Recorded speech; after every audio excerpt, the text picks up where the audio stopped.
नमस्कार दोस्तों, अपनी पाठशाला चैनल पर आप सभी का हार्दिक स्वागत है। तो मित्रों, कैसे हो आप सभी? मैं आशा करता हूँ कि आप सभी स्वस्थ होंगे, मस्त होंगे और निरंतर अपनी पढ़ाई में लगे हुए होंगे।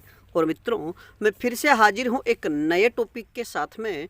और आज का अपना टॉपिक होगा कफन कहानी, यानी मुंशी प्रेमचंद द्वारा रचित जो कफन कहानी है उसके महत्वपूर्ण प्रश्नों को लेकर के। और मित्रों, ये कफन कहानी स्कूल व्याख्याता भर्ती जो हिंदी का पाठ्यक्रम है उसमें आपके दी हुई है। और इस कहानी के जितने भी महत्वपूर्ण प्रश्न हैं उन प्रश्नों की चर्चा आज की कक्षा में करने वाले हैं। तो शुरू करें आज की क्लास का ये पहला प्रश्न। कफन कहानी के रचयिता कौन हैं? कफन कहानी के रचयिता कौन है? तो इसका सही उत्तर होगा मुंशी प्रेमचंद। और मित्रों, याद रखिएगा कि मुंशी प्रेमचंद का जन्म 31 जुलाई 1880 ईस्वी को लम्ही ग्राम में हुआ था। और आपको बताना है कि मुंशी प्रेमचंद के बचपन का नाम क्या था, यानी मुंशी प्रेमचंद का बचपन का नाम क्या था। इस प्रश्न का उत्तर आप हमें कमेंट्स में दीजिएगा। और मित्रों, मुंशी प्रेमचंद को कलम का सिपाही, कलम का मजदूर और कथा सम्राट और कहानी सम्राट, उपन्यास सम्राट आदि नामों से भी जाना जाता है। अब बात करें आज के अगले प्रश्न की।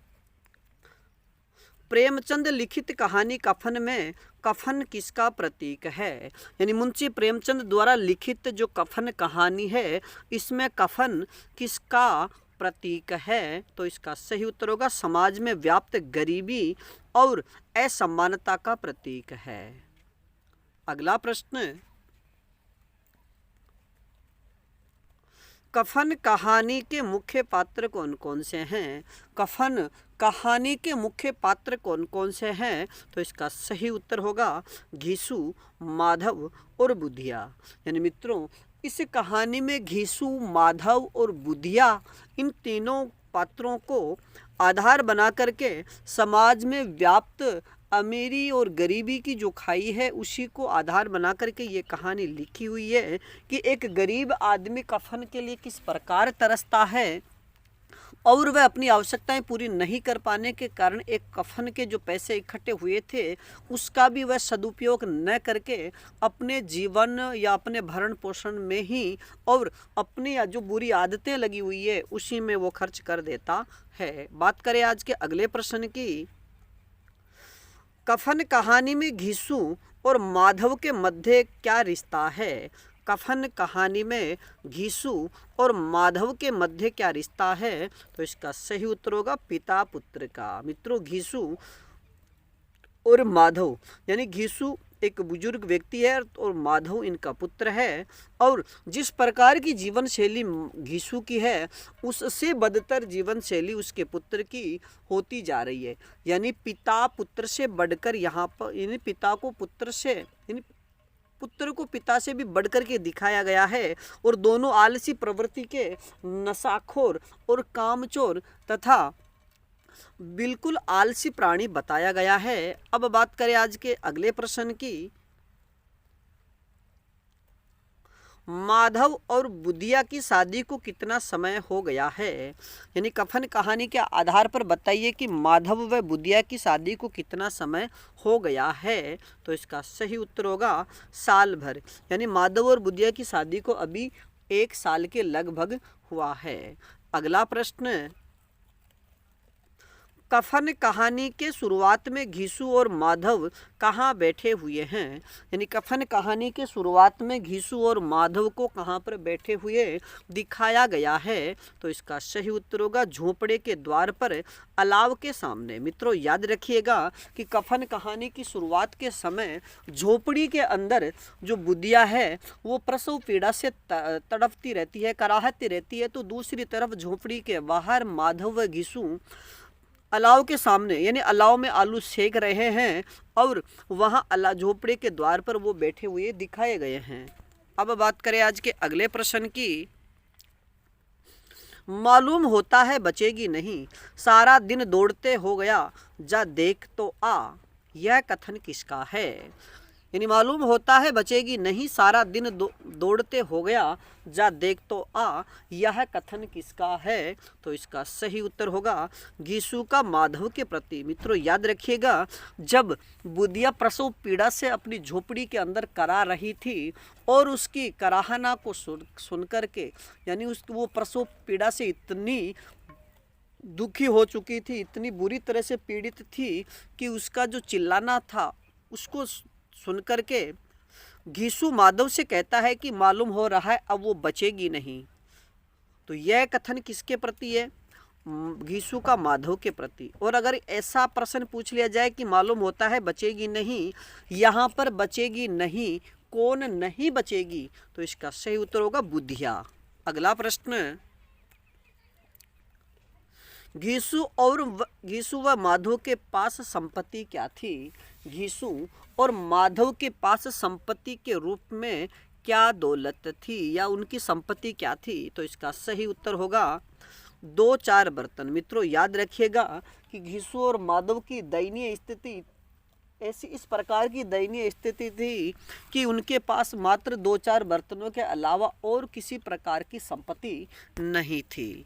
अब बात करें आज के अगले प्रश्न की। माधव भी सपूत बेटे की तरह बाप के पद चिन्हों पर चल रहा था, बल्कि उसका नाम और भी उजागर कर रहा था। कफन कहानी की इस पंक्ति में लेखक किस प्रकार का भाव व्यक्त करते हैं कि माधव भी सपूत बेटे की तरह बाप के पद चिन्हों पर चल रहा था, बल्कि उसका नाम और भी उजागर कर रहा था। कफन कहानी की इस पंक्ति में लेखक किस प्रकार का भाव व्यक्त करते हैं? तो इसका सही उत्तर होगा व्यंग्य का भाव। अगला प्रश्न, कफन कहानी के पात्र घीसू को आखिरी बार कब भरपेट और अच्छा भोजन खाने को मिला था? यानी कफन कहानी में आए एक प्रसंग के अनुसार बताइए कि घीसू को आखिरी बार कब भरपेट और अच्छा भोजन खाने को मिला था? तो इसका सही उत्तर होगा 20 वर्ष पूर्व ठाकुर की बारात में। मित्रों याद रखिएगा कि घीसू ने एक विवरण में बताया, घीसू ने अपने पुत्र को बताया कि 20 साल पहले जब वो ठाकुर की बारात में गया था तो वहाँ पर वह आखिरी बार भरपेट और अच्छा भोजन उसे खाने को मिला था। अगला प्रश्न, वह उसके जीवन में एक याद रखने लायक बात थी। प्रेमचंद की कहानी का कफन के अनुसार कौन सी बात जीवन में याद रखने लायक थी? यानी वह उसके जीवन में एक याद रखने लायक बात थी, तो यहाँ पर किस बात की ओर संकेत किया गया है? तो इसका सही उत्तर होगा ठाकुर की बारात के भोज में मिली तृप्ति घीसू के जीवन में। यानी घीसू के जीवन में ठाकुर की बारात में जाने के बाद जब उसे भरपेट भोजन मिला था, वही बात उसके जीवन में याद रखने लायक बात थी। अब बात करें आज के अगले प्रश्न की। कफन कहानी के अनुसार घीसू और माधव रोते हुए गांव के जमींदार के पास क्यों गए? यानी मित्रों जब सारे रात भर बुधिया कर अपने झोपड़े में करा रही थी और बाप और बेटे झोपड़ी के बाहर अलाव में आलू सेक करके खाते रहे और बाप को बेटे पर शक था और बेटे को बाप पर शक था कि अगर मैं बुधिया को देखने चला जाऊंगा तो पिता सारे के सारे आलू खा जाएगा, और इस प्रकार की शक के आधार पर वो बुधिया को देखने नहीं जाते और आलू खा करके वहीं वो लेट जाते हैं। और जब सुबह उठ करके अब झोपड़े में माधव देखने जाता है तो वहाँ पर बुधिया का शरीर पूरी तरह से ठंडा पड़ चुका था, चींटियाँ उसके मुंह से बाहर निकल रही थी, जा रही थी।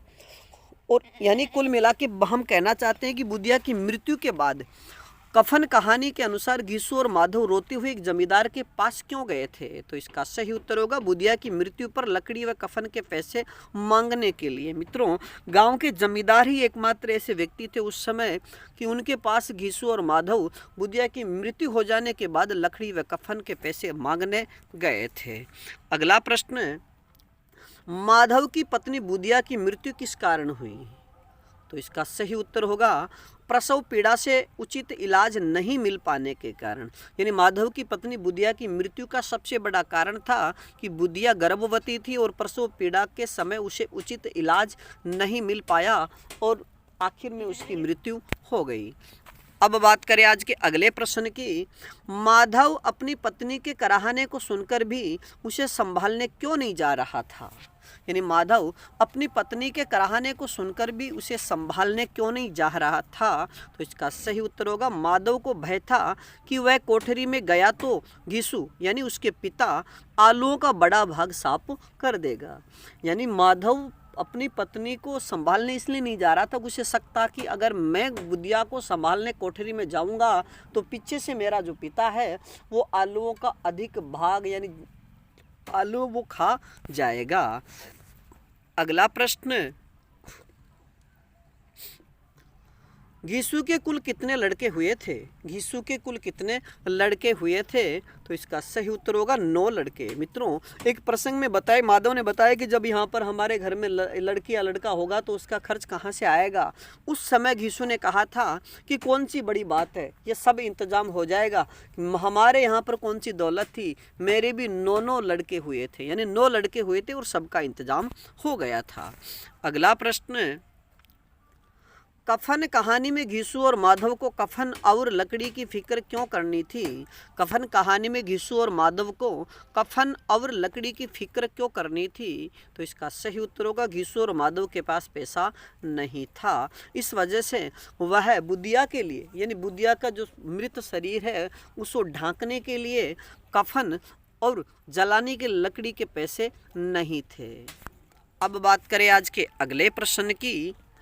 कफन कहानी के अनुसार घीसू व माधव जमींदार से कई बार क्यों पिट चुके थे? यानी कफन कहानी के अनुसार घीसू और माधव यानी दोनों बाप बेटे कई बार जमींदार से पिट चुके थे, इसका क्या कारण था? तो इसका सही उत्तर होगा चोरी करने और काम पर नहीं आने के कारण। मित्रों, यानी कई बार बाप और बेटे ने, माधव और घीसू ने खेतों में चोरी की, आलू की चोरी की और भी कई प्रकार की चोरी की, लकड़ी की चोरी भी की।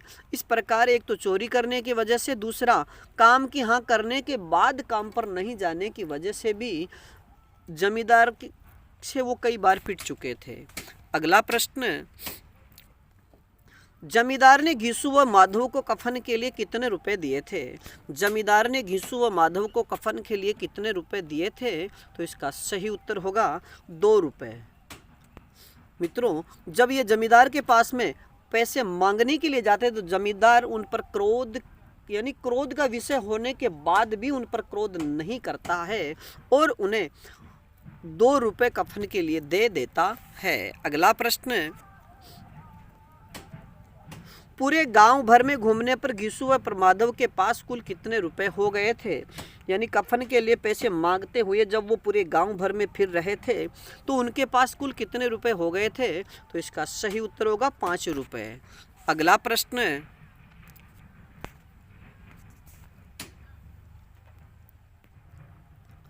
घीसू पर दया करना काले कंबल पर रंग चढ़ाना था। कफन कहानी में उक्त वाक्य से प्रेमचंद का क्या अभिप्राय है?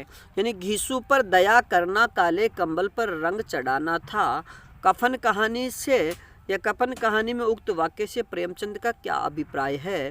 तो इसका सही उत्तर होगा घीसू पर दया करना व्यर्थ है, क्योंकि जमींदार और गांव के लोगों ने कई बार घीसू और माधव की सहायता की, लेकिन उनकी जो दैनिक दिनचर्या थी उसमें किसी प्रकार का कोई परिवर्तन नहीं हुआ। इस वजह से उनका व्यवहार ऐसा था कि जैसे काले कंबल पर रंग चढ़ाना, काले कंबल पर रंग चढ़ाने से उस पर किसी प्रकार का रंग दिखाई नहीं देता, उसी प्रकार इन पर दया करना व्यर्थ है। अगला प्रश्न,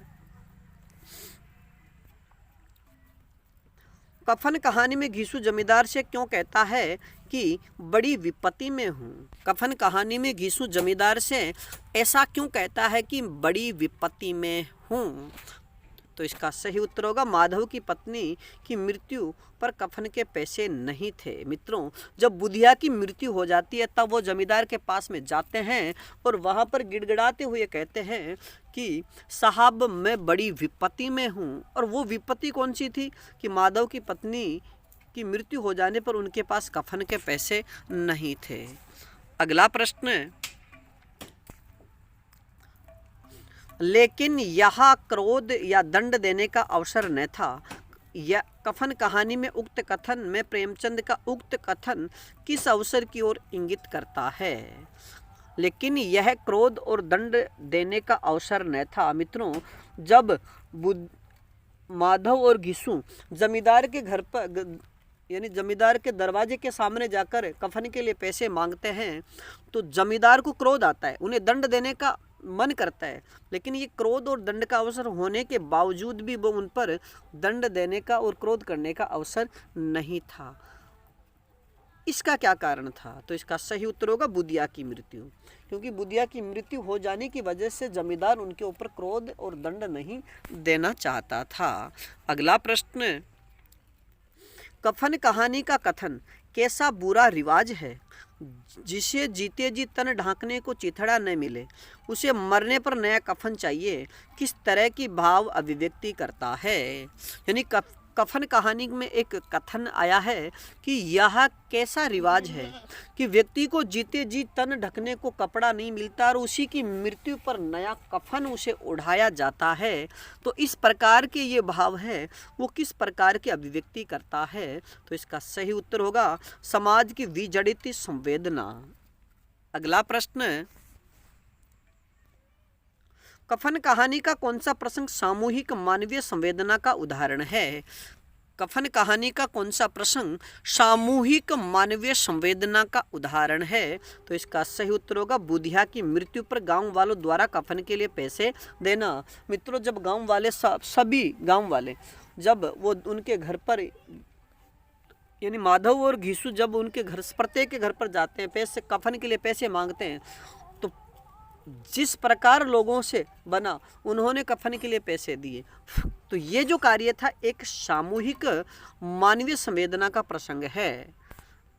बात करें अगले प्रश्न की, माधव भी हंसा, इस अनपेक्षित सौभाग्य पर बोला, बड़ी अच्छी थी बेचारी, मरी तो खूब खिला पिला कर। कफन कहानी में माधव की यह हंसी किस प्रकार के हास्य का उदाहरण है? यानी बुधिया की मृत्यु पर माधव हंसता है और इस प्रकार यह अनपेक्षित सौभाग्य पर बोला कि बड़ी अच्छी थी बेचारी, मरी तो खूब, यानी जिंदा रही भी तो उसने खूब खिलाया पिलाया और मरने के बाद भी उसने हमें खूब खिला पिला करके मरी है। तो कफन कहानी में माधव की यह हंसी किस प्रकार की है? तो इसका सही उत्तर होगा विहसित। विहसित का मतलब होता है मित्रों कि बिल्कुल मंद गति से हंसना, की एक प्रकार की ऐसी आवाज़ जो ऊंची न हो। अब बात करें आज के अगले प्रश्न की, न जवाबदेही का खोपता न बदनामी की फिक्र, इन सब भावनाओं को उन्होंने बहुत पहले ही जीत लिया था। कफन कहानी के उक्त कथन में वह कौन थे जिन्होंने भावनाओं को जीत लिया था? तो इसका सही उत्तर होगा घिसू और माधव। मित्रों, घिसू और माधव स्वभाव से ऐसे व्यक्ति बन चुके थे कि ना तो उन्हें किसी प्रकार की जवाबदेही का खौफ था, ना उन्हें बदनामी की फिक्र थी, क्योंकि इन भावनाओं से वो पहले ही जीत चुके थे। उन्होंने अपने जीवन में कई प्रकार की बेइज्जती बदनामी सहन की हुई थी, इसलिए उन्हें इनकी तो चिंता ही नहीं थी। अब बात करें आज के अगले प्रश्न की, कफन कहानी में माधव के व्यवहार में मनुष्यता का भाव कब जागृत होता है? कफन कहानी में माधव के व्यवहार में मनुष्यता का भाव कब जागृत होता है?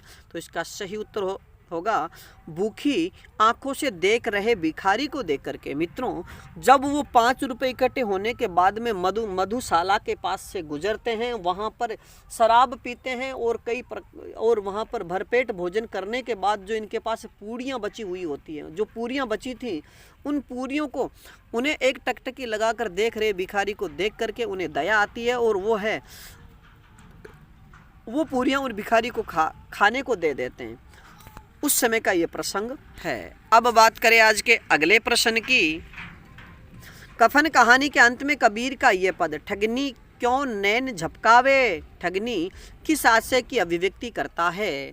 कफन कहानी में अंत में दोनों बाप और बेटे माधव और घिसू एक साथ यानी शराब पीने, भरपेट भोजन करने के बाद दोनों के दोनों इस प्रकार एक साथ गाते हैं कि ठगिनी क्यों नैन झपकावे ठगिनी, किस हास्य की अभिव्यक्ति करता है। तो धार्मिक या सामाजिक धार्मिक व्यवस्था की विडंबना पर एक प्रकार से ये व्यंग्य किया है। अब बात करें आज के अगले प्रश्न की। प्रेमचंद की कफन कहानी का क्या संदेश है? प्रेमचंद की कफन कहानी का क्या संदेश है? तो इसका सही उत्तर होगा जीवन ही श्रेष्ठ और सत्य है। यानी प्रेमचंद की जो कफन कहानी है इसका मूल संदेश यही है कि जो जीवन है वही श्रेष्ठ है, वही सत्य है।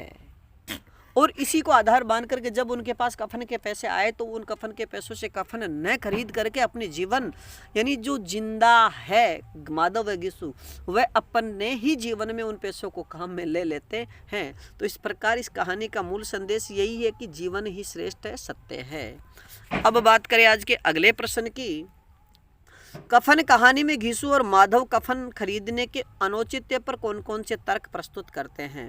यानी कफन कहानी में घिसु और माधव कफन खरीदने का जो अनौचित्य यानी जो उन्हें ये कफन खरीदना उचित नहीं लग रहा था, इसके पक्ष में वो क्या क्या तर्क देते हैं। तो मित्रों, सबसे पहला तर्क कि रात को कौन कफन देता है। सबसे पहला तर्क यही था कि जो उन्हें पैसे इकट्ठे करने में रात यानी संध्या हो गई थी। संध्या के बाद उन्होंने सोचा कि रात हो चुकी, अब कौन कफन देता है। सबसे पहला तर्क यही था। अब दूसरे तर्क की बात करें तो जीवित को जब चिथड़ा भी नसीब नहीं तो मृतक को नया कफन क्यों।